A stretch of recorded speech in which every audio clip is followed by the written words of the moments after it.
me vot, është edhe me konsensus që sërish manifestohet me vot. Këtu kemi një tradit, mund të quajmë e drejt zakonore në këtë kuvend. Disa institucione me konsensus, jo me vot shumice, drejtohen nga kandidatura të votuara në kuvend me propozimin e opozitës. Kështu ka ndodhur disa herë me radhë për avokatin e popullit. Tani, do të më falni për termin, gjithçka dëgjoj nga kolegët e grupit parlamentar të Partisë Socialiste nuk po gjej një term juridik për ta përshkruar. Është shejtan budallëk juridik, asgjë më tepër.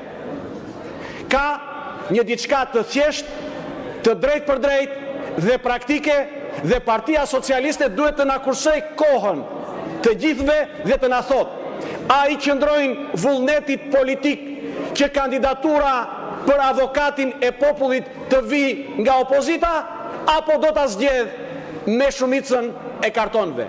Kjo duhet të jetë e qartë për secilin prej nesh, për opinionin publik dhe për faktorin ndërkombëtar që është shumë i interesuar për këtë zgjedhje në këtë institucion.